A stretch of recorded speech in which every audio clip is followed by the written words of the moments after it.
Hello humans, my name is Fatu. Thank you for joining me on this next episode of This Could Be a Book podcast, where I read from my personal journals for public consumption for us to have honest, open, and hard conversations to heal traumas and to build a positive, well-rounded tribe on this ghetto-ass planet.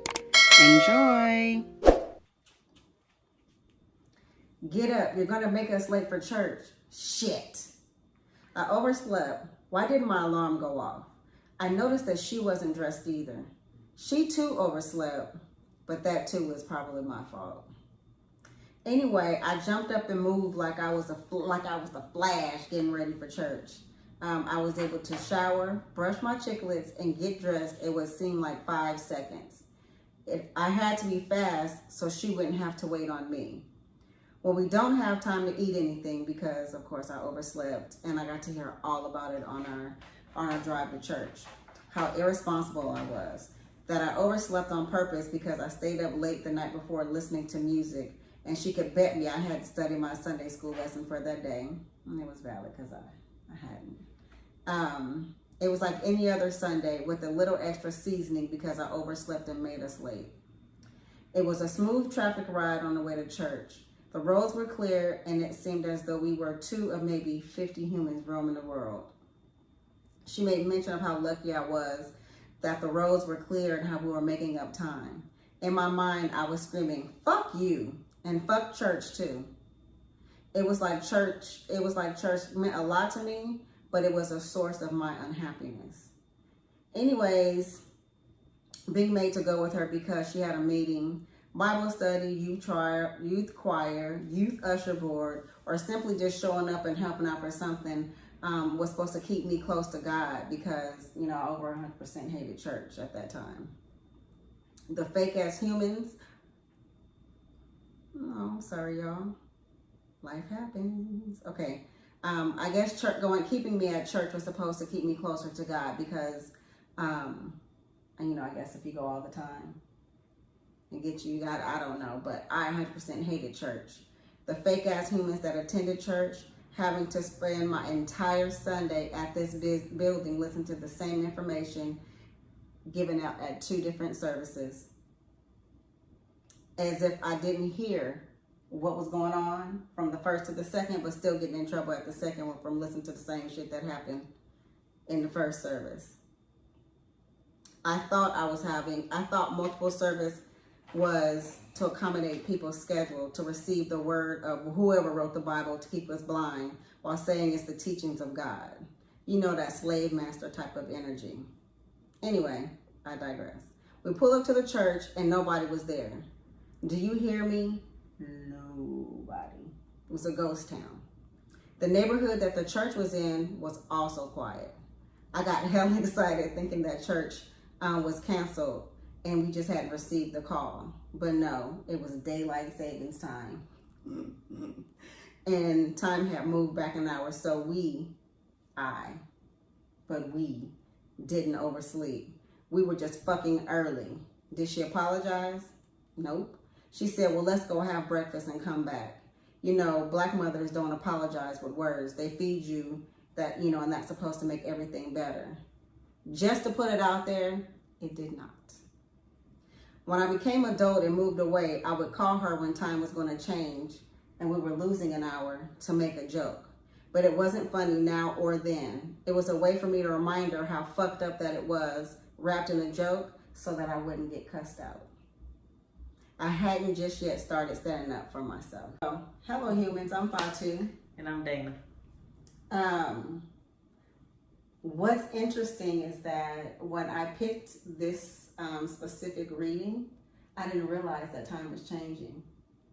That's what's up. So I just think that that's, I guess, comedy. I don't know. Yeah. What do you think? Ironic. Today is daylight savings time, and you decided to pick a topic that had something to do with daylight savings time. Mm-hmm. So when you wrote this, did you write it with a topic in mind? Did you eventually find a topic? Is there a topic, or is just a writing? This, what I just read, it's just an entry into one of my journals. Okay. that I sometimes go back and look at. I transferred it from written form onto my phone, so sometimes I go back and I'll read certain things that constantly replay on my mind. Of course, every time the change we get or drop an hour, I think about it. But subconsciously, I must have known at the time, because I'm not paying attention. I'm just flailing through this life. But I didn't even realize. And so you joke about it as a trauma response. Yeah, that is my number one go-to trauma response, is to laugh. Like somebody says something fucked up, or we're supposed to fight, or where it's an argument or something, I'm typically smiling and I'm creating jokes in my head to try to tame myself, or I'll crack a joke. Somebody is sad and they're crying, I'll crack a joke, not because, partly because I'm childish, but also because laughter is like almost the best medicine. And so to laugh doesn't mean that it diminishes how I feel. It just helps me in that moment. What I like to say, self-soothe at the moment. Self-soothe. As I read it, heard you read it. As I heard you read it, I heard you say things like "fucked up humans." Those from church. Yeah. So. Yeah, people are people, right? No matter what religion they are or whatever they subscribe to. But church people are some of the ruthless ass people that I have ever met. Like all up in your face, blah blah blah, but just before you got there talking shit about you, like you are trash or you're shit under shoe. Or you go to church and before you drive out of the parking lot, you talking shit about somebody. Did you not just receive the word of God? Like, what's the purpose of going to church? And that's why I always say, people are people.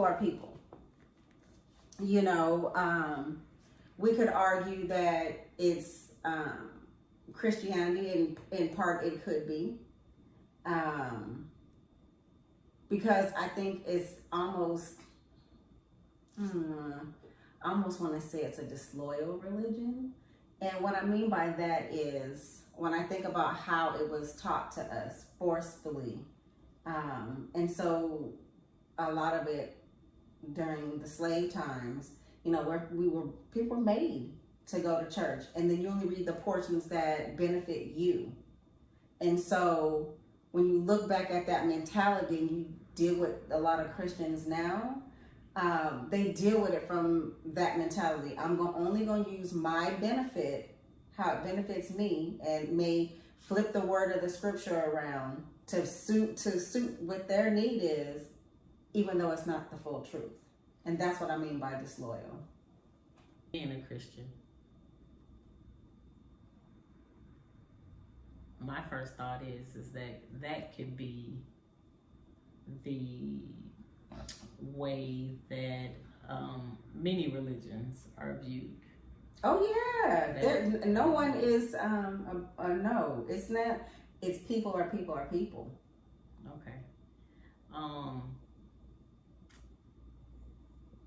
Also, from what you said and what you stated, I too have went to church, and there have been some things and some situations that have taken place that are not of God. And as I get older, it's quicker to separate the two.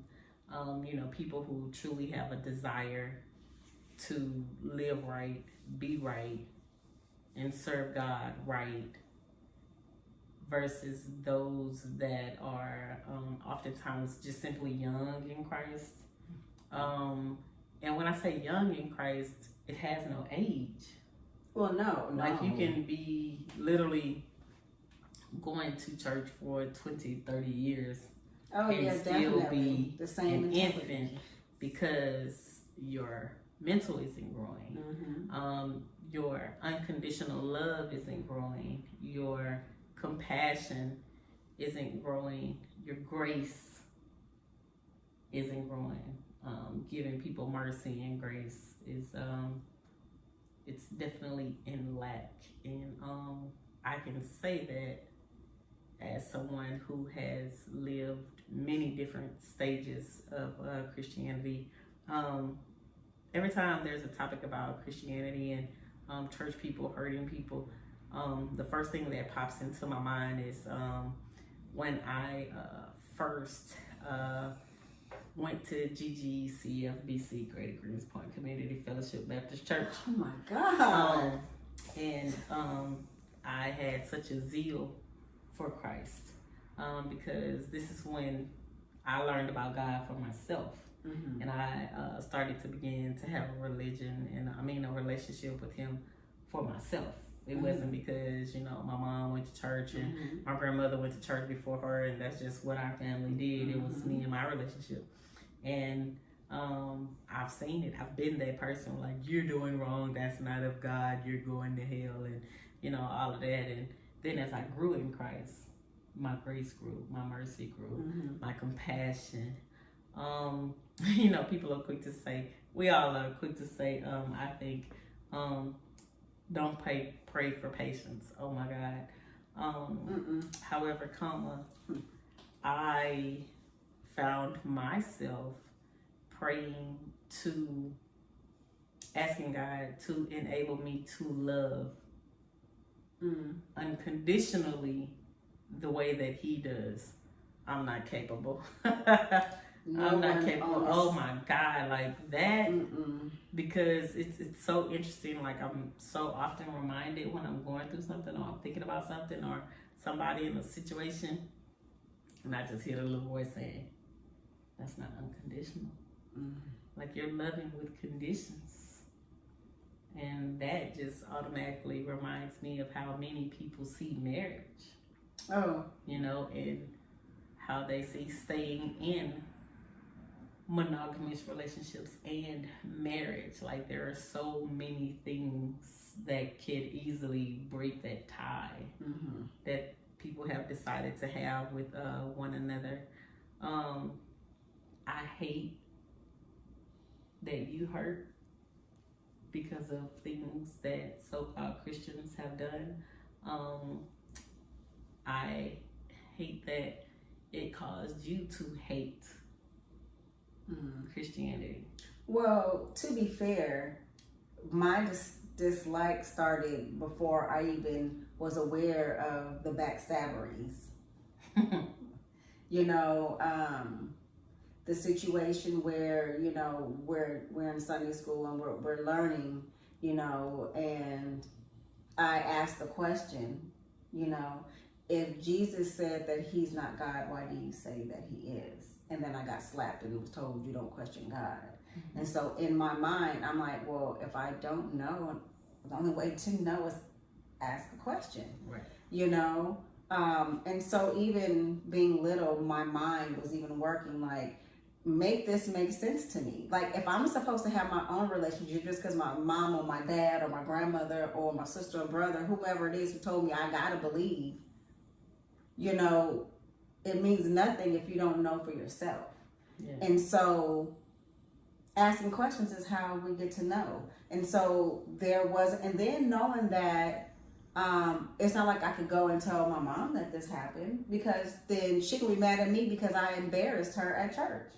So it's a lose-lose situation. So that's where it really, really began. Yeah. And then having to be on, whatever, the usher board and in the choir and different things like that, it's taking my choice away. Also gave me that same disdain. And then because I was at church so often, then you begin to hear the adults, when they think that you're not listening, talk shit about the other adults or sister so-and-so, or I came to you in counsel in private. And because that's the position you hold in church. But as soon as I leave, you on the prayer line, really the gossip line. telling everybody else's people's business. So then it causes even more issues. Yeah. You know, there's a lot of, so part of my issue is that, and not just in Christianity, I feel like if you are of God, you are a church building, you know, whatever the temple is, relationship that you guys go to, church, mosque, whatever it is, when you're in that place, if for no other time, you should be spending your time trying to get closer to God. And there should be some things that should be off limits there. But nothing is off limits. It seems like it's intensified. Well, that's because you're still dealing with humans. And you're dealing with humans in all different walks of life, all different financial states of life, because you know that comes with the power and you know the power struggle and the superiority, and then you're dealing with people on all different kinds of intellectual parts of life. You know, again, you know where they are in their walk with Christ. I've dealt with the exact same situations in different ways that you're referring to, and I can only credit my continued perseverance in my relationship with Christ due to me personally having this relationship this is when with you're him. older, right? No, because my relationship began, I was 13. When my relationship, you know, when I knew him for myself, when I was going through and I called on the name of Jesus, and that's when I felt like I got some relief, when I got some peace, when I got some joy, when I got some happiness, you know, and even when I go through things now, you know, for the most part, you included every significant other that I've ever had. I always ask, like, you don't stress. Like, it feels weird to be with somebody that doesn't stress. I do stress. No, I mean, I see that you stress, you just don't express it. I just express it in a different way. And for the most part, you know, I go in my closet, I go in the truck, I cry, I pray. And I, when I come out the closet, then I have a plan. So my stress doesn't last long. However come, I do know that I don't stay in an emotional frame of mind for very long. Like, and I'm learning through therapy that may be a trauma response to my dad dying when I was young. And, you know, I was probably on an emotional roller coaster, and I was just like, I can't go through life like this. I gotta get strong and get to doing something, you know, if I wanted to have a joyful and happy life. And, you know, maybe that was part of my therapy too, just like doing something, get involved in something, and don't keep myself to myself for too long, because I'll be sad. I think that having a faith, having a belief system emboldens us and empowers us, and it enriches us. I feel like a lot of times I'm double blessed because I have you, but you're also someone who believes completely different from me. So I have an asset of being able to hear, see, understand, see someone practice, develop, nurture their religion as I do mine. And, you know, you often say that God is God with many names. Yeah. One thing that I did do in my youth, you know, when I did choose Christianity for myself, I myself did decide to learn the basics of a lot of different religions, like Muslim, Judaism, Catholicism. I think it's healthy to do so. Yeah, I think it's very healthy. I think we need to learn the basics of a lot of stuff that have absolutely nothing to do with religion. Yeah. But yeah, just broaden my knowledge and understanding of certain things. Yes, hurt people, and it always saddens me when I hear a story about somebody in their engagement with the Christian religion, and it hurt and it broke them to the point that there's no faith for the religion, you know, and I'll say for the faith, because I don't, you know, the religion is, I just think it's my faith, and it's more of a relationship than a religion to me. I do acknowledge that I'm not perfect, and that I do falter, that I do have angry thoughts, hurtful thoughts, that I do think a lot of negativity, like other people do. It's just the way in which I go about it. Like, you know, I really have been trying to do as that particular scripture says, you know, be quick to anger, but slow to sin. So I try to find ways to cope with my anger and still have some positivity coming from that. It's an everyday journey. It's an everyday fight, everyday task. Again, shout out to Dr. Cleo. Can't wait to talk to you tomorrow. I think that it comes from healthy therapeutic sessions. And if not anything else, the whole basis of your podcast, you know, to be able to speak about past trauma as a healing mechanism, just releasing that negativity into the atmosphere, and asking God to return as much peace, joy, and positive energy as He sees fit. I think that therapy and those conversations definitely help. I think that talking to your girlfriends, your spouse, your homies, your brother, have an awesome big brother. Throw it off Pastor Lonnie Love, the court. Follow with what's her name? Secretary 7 Jean.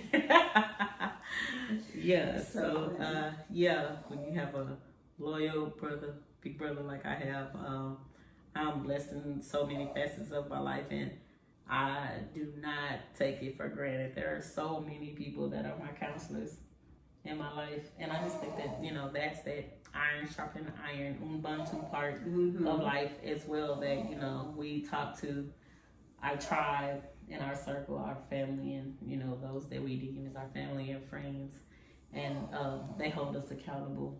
They encourage us. They advise us when it's best to keep still. They promote self-care. What, because you moved around? No, I was thinking, and what my thought was, I hope I don't forget. That's why I started laughing. Do you find it, what do you think the difference is between people who say they're spiritual and then your walk? Is it the same, or do you think it's different? It definitely can be deemed the same, but it also can be deemed different. The only way to truly know is to have a conversation with that person and see what's their, I don't know. My bad. And see why it is that they think what they think. And it could be we're just simply saying it two different ways and it's the same thing. Or when you talk to that person, you can see, that's not what I was saying. That's not what we're about. And it's okay. It is okay. And that is definitely one social skill that we have to master, you know, that having a conversation.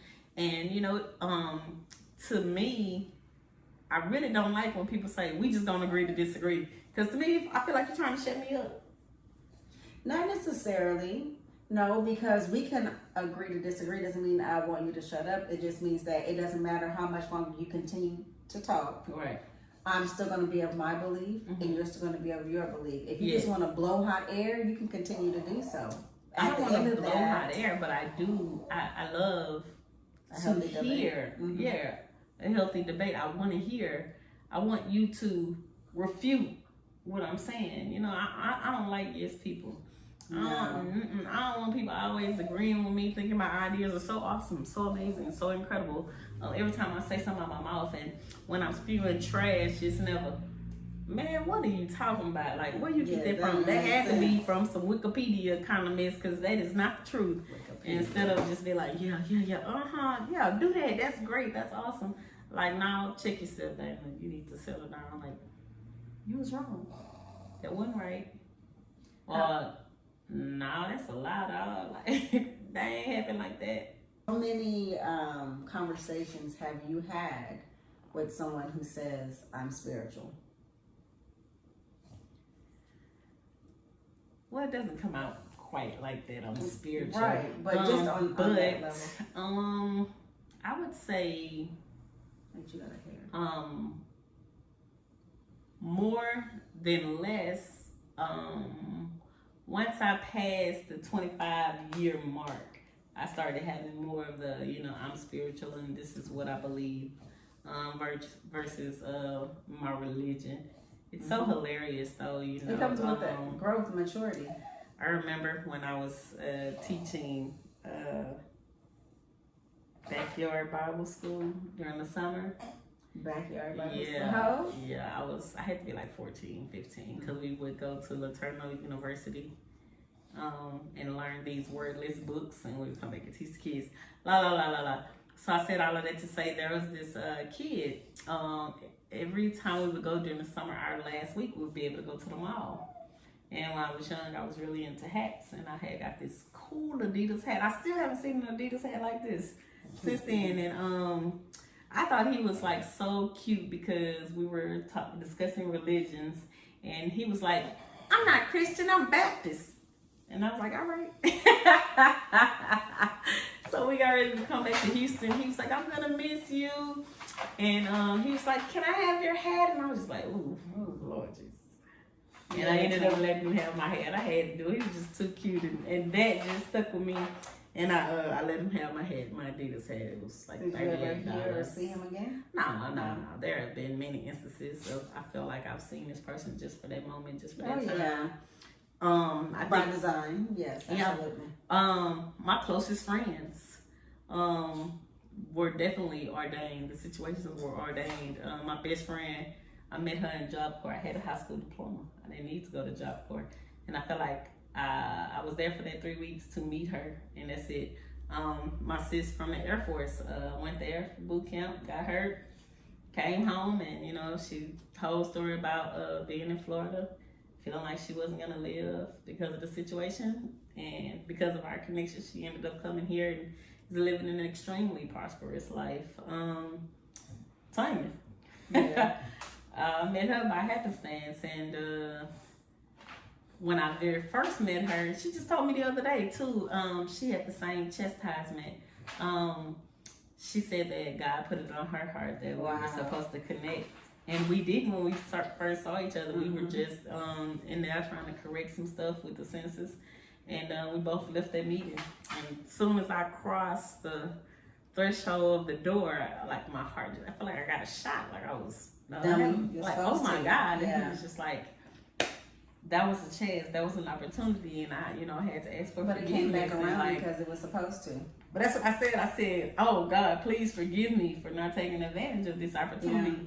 However, if you give me another chance, I promise you I will do what you have asked me to do. And I know every single day that she is meant to be in my life.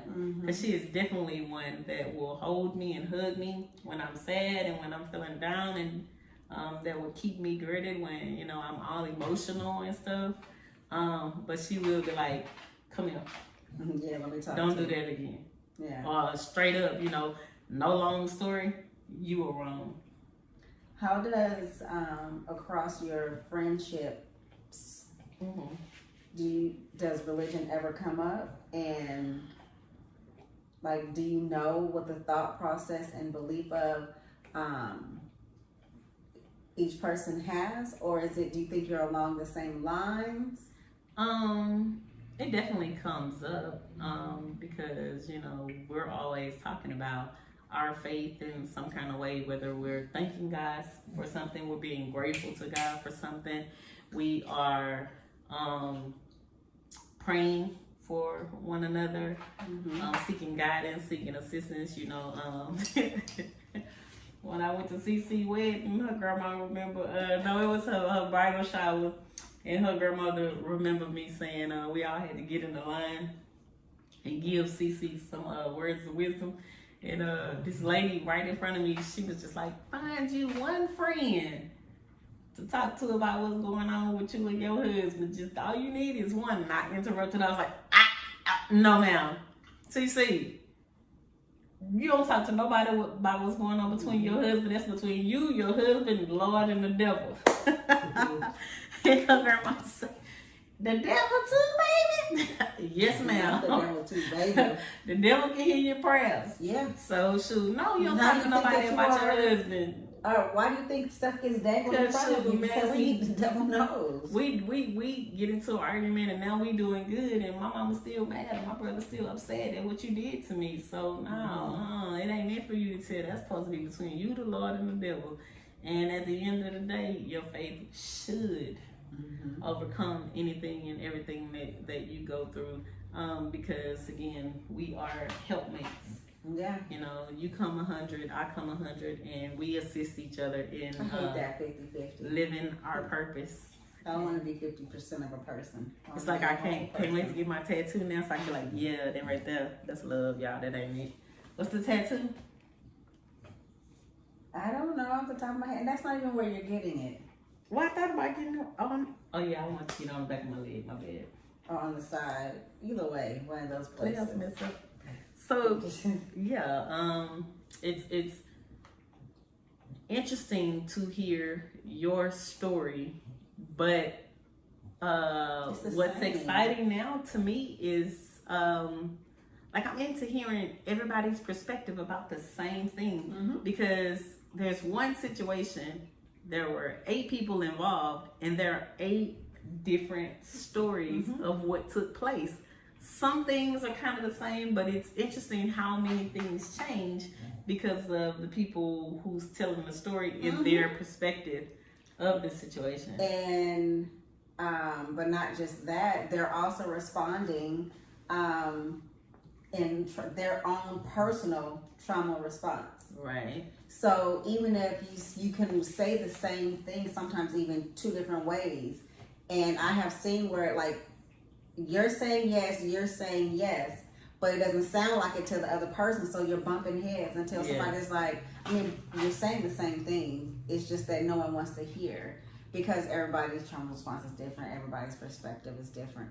It's interesting because when Sharif was younger, he went to the Islamic school.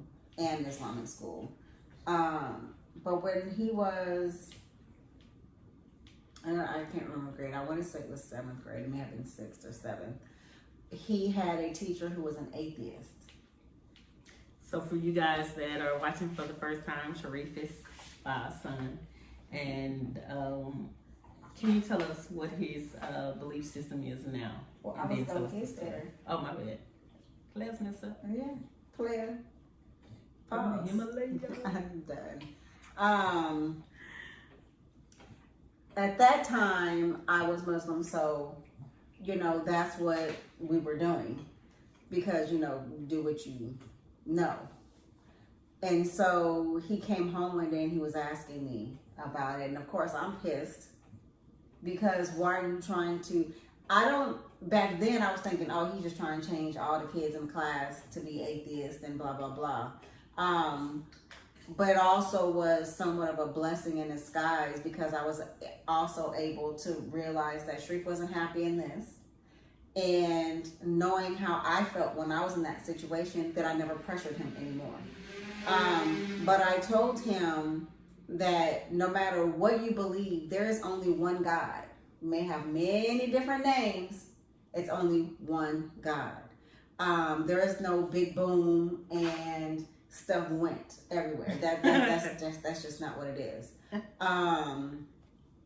But that his relationship with God is not my responsibility. Right. In a sense of I can lead you to it, but if you're not believing, then I'm just wasting my time, my efforts, as well as yours.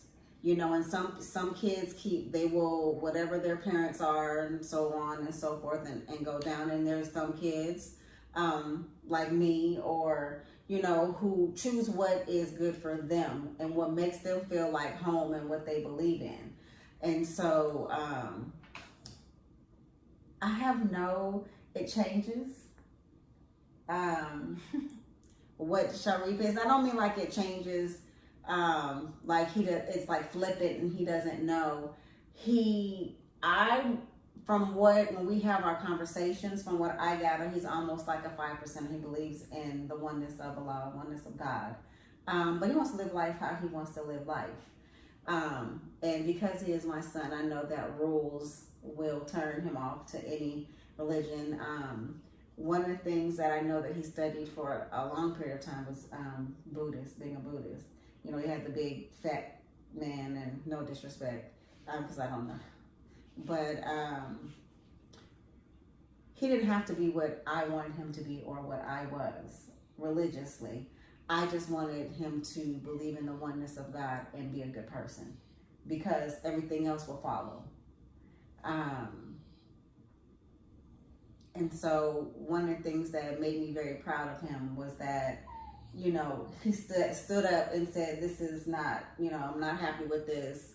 I can believe in it, but I can't believe in, you know, in a lot of things. And also because there's trauma response there, because the Islamic school that he went to was also, they didn't really like black people. So, I had my own issues with that, and that's not all Muslims and all Muslim schools. It was that particular masjid, that particular situation. But I'm proud that I didn't dig my heels in and be like, no, you got to do with this because I say you got to. But if you have a relationship with God, your life is better for it. So at this moment, I'm going to say that he's a 5%er, but I'll ask him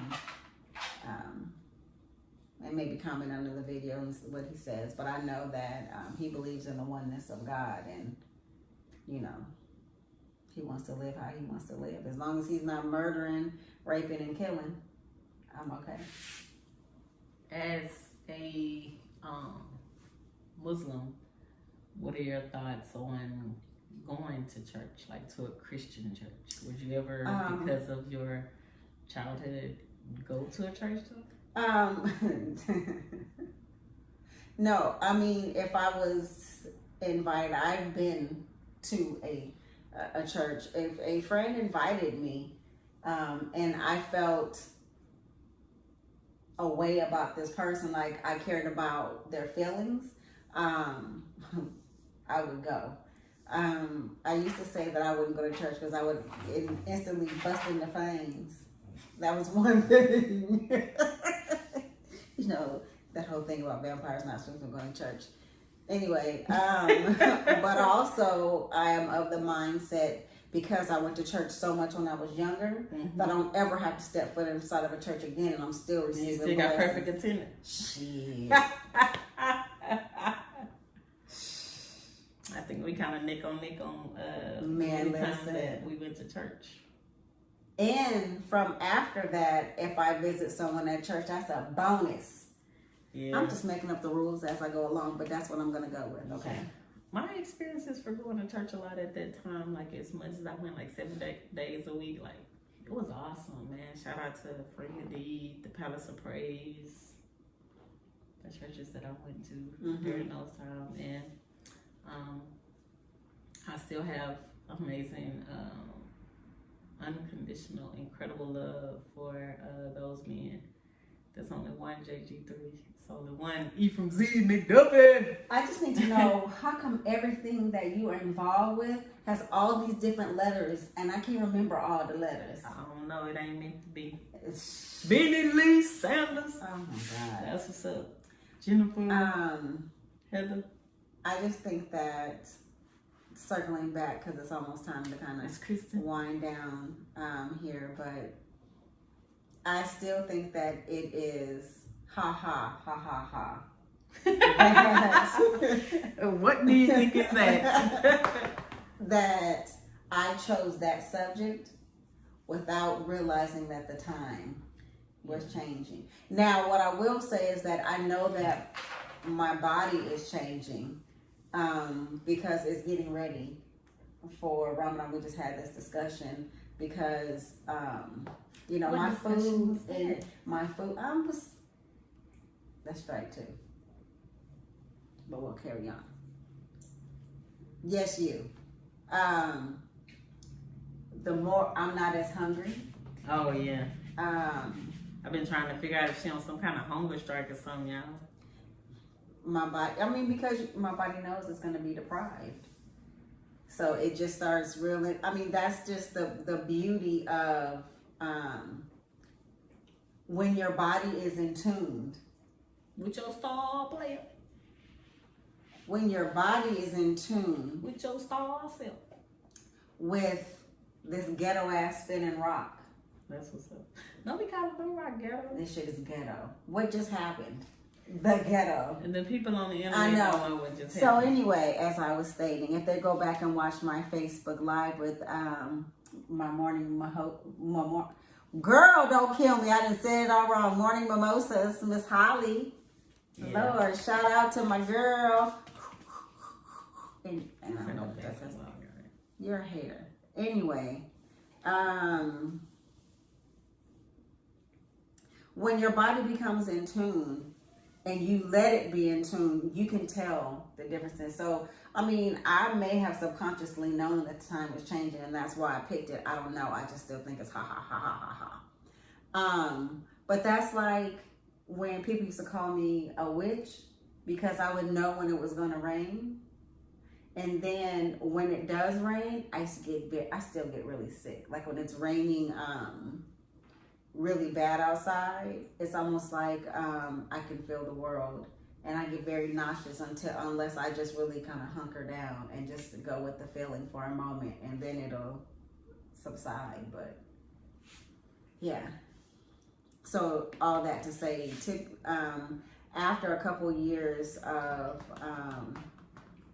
doing Ramadan and fasting during Ramadan, about a month before, and especially like 2 weeks in, my body starts like desiring food. And I already, even though I'm a fat kid and I like to eat, it's not all the time, like all day, every day. It's like at, at certain times. But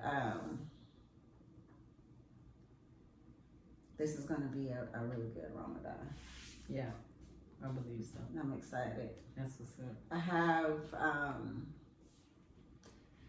so much to be grateful and thankful for, because when I think about where I was last year, in terms of Ramadan, it was rough.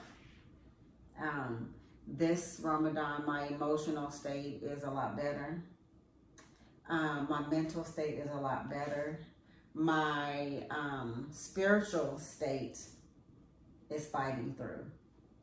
Last year, my spiritual state was like, find me. And I found it, but still. But yes, ha ha ha ha ha ha. That I chose that. Cool. God is the best of planners, right? Yeah, we plan, but Allah plans, God plans, and what we plan is this big. Yeah. And what God plans for us is, infinity and beyond. Jesus has a sense of humor that is unmatched. Well, He is awesome. Well, Anyway, you have anything else to say to the people as parting words about religion, spirituality? Not that we set up, wait. No, it's just believe what you believe, love what you believe, find peace with what you believe, joy with what you believe, happiness. You should have those butterfly flutters when you think about what you believe in the faith and what you decide to put your life into, and let it be yours. Like own it, And as you can tell in our relationship, that your walk is your walk, and your walk is a part of who you are. It's not who you are. And please, no matter what you do with your faith, don't use your faith as a weapon to hurt, harm, and tear down others. Because I personally don't believe that that is what it's meant for. Yeah, I'm with you 100% on everything that you just said. No one can tell you how to feel about God. Nobody can tell you what religion you should be. Nobody should tell you that when you choose whatever religion you choose, that you have to practice it in the way that they want you to practice, because nobody knows your relationship with God.